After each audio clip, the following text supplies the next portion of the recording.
Welcome to foodie choice. வணக்கம். இன்றைக்கி நம்ம பார்க்க போகிற ரெசிபி என்னன்னு பார்த்தீங்கன்னா, நாகர்கோவிலோட ரொம்ப ஃபேமஸான ஒரு ரெசிபி இது. அதாவது பலாப்பழ பாயசம் அல்லது சக்கை பாயசம் தான் நம்ம இன்றைக்கி பார்க்க போகிற ரெசிபி. இது எப்படி பண்ணலான்னு பார்க்கலாம். ஃபஸ்ட்டு இந்த பொருளெல்லாம் நம்ம வறுத்து எடுத்துக்கணும். 1/4 கப் ஜவ்வரிசி, உலர்ந்த திராட்சை, முந்திரி, அப்புறமா இப்படி குட்டி குட்டியாக கட் பண்ண தேங்காய், அப்புறம் இதெல்லாம் வறுத்து எடுக்கிறதுக்கு கொஞ்சமாக நெய். இவ்வளோ தான் ஃபஸ்ட்டு தேவையான பொருள். இதை வறுத்து எடுத்துக்கலாம். ஒரு பேனை ஹீட் பண்ணிவிட்டு 2லேருந்து 3 டேபிள் ஸ்பூன் நெய் ஆட் பண்ணிக்கோங்க. ஆட் பண்ணிவிட்டு இதில் ஒன்றா நம்ம வறுத்து எடுத்துக்கலாம். ஃபஸ்ட்டு முந்திரி, அதை போட்டு அதோட கலர் லைட்டாக சேஞ்ச் ஆகிற வரைக்கும் வறுத்து ஒரு பிளேட்டில் எடுத்து மாற்றி வச்சிடலாம். முந்திரியை வறுத்துட்டேன், அதை ஒரு பிளேட்டில் மாற்றிடுறேன். அப்புறமா உலர்ந்த திராட்சை அதையும் போட்டுட்டு அது கொஞ்சம் பலூன் மாதிரி ஆனோடனே பாருங்கள் எப்படி ஆயிடுச்சுன்னு, இதையும் எடுத்து பிளேட்டில் வச்சிடலாம். அப்புறமா இதில் தேங்காய் ஆட் பண்ணணும். தேங்காய் ஆட் பண்ணிவிட்டு அதுவும் ப்ரௌன் கலரில் சேஞ்ச் ஆகிற வரைக்கும் வறுத்துட்டு அதையும் நம்ம ஒரு பிளேட்டில் மாற்றிடலாம். இதை எடுத்ததுக்கு அப்புறமா இதில் லாஸ்ட்டாக நம்ம ஜவ்வரிசியை நம்ம இன்றைக்கி வறுத்து தான் ஆட் பண்ண போகிறோம். ஏன் நம்ம வறுத்து ஆட் பண்ண போகிறோன்னா அப்போ தான் நம்மளுக்கு ஈஸியாக வேகும். அதுக்காக தான் நம்ம ஜவ்வரிசியை வறுத்தே இது கூட ஆட் பண்ண போகிறோம். நல்லா வறுத்துக்கலாம். வறுத்ததுக்கு அப்புறமா இது ஒயிட் கலரில் பொரிஞ்சு வரும் பாருங்கள். இப்படி ஆன பிறகு இதையும் நெய்லேருந்து எடுத்து ஒரு பிளேட்டில் மாற்றி வச்சிடலாம். மாற்றினதுக்கு அப்புறமா பாயசம் பண்ண என்னென்ன தேவையான பொருள்லாம் பார்த்துடலாம். இந்த பாயசத்தை ஃபுல்லாகவே நம்ம தேங்காய் பாலில் தான் பண்ண போகிறோம். அதனால் தேங்காவை துருவி நான் 2லேருந்து 3 கப் அளவுக்கு தேங்காய் பால் எடுத்து வச்சுருக்கிறேன். இது பார்த்திங்கன்னா இந்த ரெசிபி ஆல்ரெடி நான் போட்டிருக்கேன். இது சக்கை வல்சியம் அப்படின்னு சொல்லுவாங்க, இல்லை சக்கை வரட்டி. இதை இதோட ரெசிபியோட லிங்க் நான் டிஸ்கிரிப்ஷன் பாக்ஸில் ஷேர் பண்ணுறேன், பாருங்கள். ஏலக்காய் தூள், இது 300 கிராம் வெல்லத்தை இப்படி உடச்சி வச்சுருக்கிறேன். இப்போது எப்படி பண்ணலான்னு பார்க்கலாம்.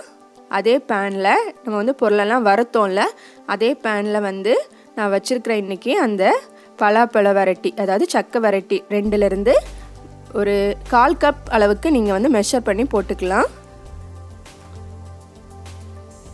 இது நிறைய போட்டுட்டு நம்ம ஜவ்வரிசி கம்மியாக கூட போடலாம். அதனால் உங்களுக்கு இந்த சக்கை வரட்டி அதிகமாக இருந்துச்சுன்னா 1/2 கப்லேருந்து 1 கப் அளவுக்கு போட்டுக்கோங்க. ஜவ்வரிசியை கம்மி பண்ணிக்கோங்க. இதை கொஞ்சமாக 1 கப் தேங்காய் பால் விட்டு நான் அதை கரைச்சிக்கிறேன். நல்லா கரைச்சதுக்கப்புறமா ஒரு கொதி இப்படி கொதித்து வந்ததுக்கப்புறமா நல்லா ஒரு மிக்ஸ் கொடுங்க. இப்போது கொதிச்சிச்சு. இதில் நம்ம வறுத்து எடுத்து வச்சுருக்குறோம்ல ஜவ்வரிசி, அதை ஆட் பண்ண போகிறோம். அதை ஆட் பண்ணிவிட்டு ரொம்ப நேரம்லாம் வேக விட வேண்டாம். ஏன்னா ஆல்ரெடி நம்ம வறுத்து தானே வச்சுருக்குறோம். அதனால் கொஞ்சம் நேரம் வெந்தாலே போதும். நல்ல ஒரு மிக்ஸ் கொடுத்துட்டு ஒரு 2 to 3 மினிட்ஸ் இதை நம்ம வேக விட்டாலே போதும், நல்லா வெந்துடும். அதனால தான் நம்ம வறுத்து இதெல்லாம் ஆட் பண்ணணும் அப்படிங்கிறத நான் திரும்ப திரும்ப சொல்லிக்கிட்டே இருக்கிறேன். ஸோ நம்ம வறுத்து ஆட் பண்ணோன்னா ஈஸியாக வெந்துடும். பாருங்கள், இப்போவே நல்லா வெந்துருச்சு. அந்த கொதியிலே நமக்கு தெரியுது ஜவ்வரிசி வெந்திருக்கிறது. இப்போ நம்ம இதில் வெல்லத்தை ஆட் பண்ணிடலாம். வெல்லத்தையும் ஆட் பண்ணிவிட்டு நல்ல ஒரு மிக்ஸ் கொடுத்துடலாம். வெல்லம்லாம் நல்லா கரைஞ்சிருச்சு. இப்படி நல்ல ஒரு மிக்ஸ் கொடுத்ததுக்கு அப்புறமா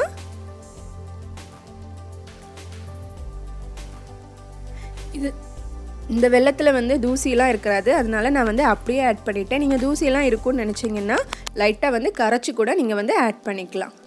பாருங்கள் எப்படி பிளாக் கலரில் சூப்பராக இருக்குன்னு. இப்போ வச்சுருக்கிற 2 கப் தேங்காய் பாலை நம்ம ஆட் பண்ணிடலாம். ஆட் பண்ணிவிட்டு நல்ல ஒரு மிக்ஸ் கொடுத்துடலாம். நல்லா கொதிக்கட்டும். கொதிச்சதுக்கப்புறமா காட்டுறேன் பாருங்கள். நல்ல ஒரு மிக்ஸ் கொடுத்துருங்க. பாருங்கள் எப்படி இருக்குன்னு. ஒரு 5 மினிட்ஸ் நல்ல ஒரு கொதிச்சதுக்கப்புறமா நம்ம ஸ்டவ்வை ஆஃப் பண்ணிடலாம். காட்டுறேன். நல்லா கொதிச்சதுக்கப்புறமா இது வாசனைக்காக கொஞ்சமாக ஏலக்காய் தூள் போடு.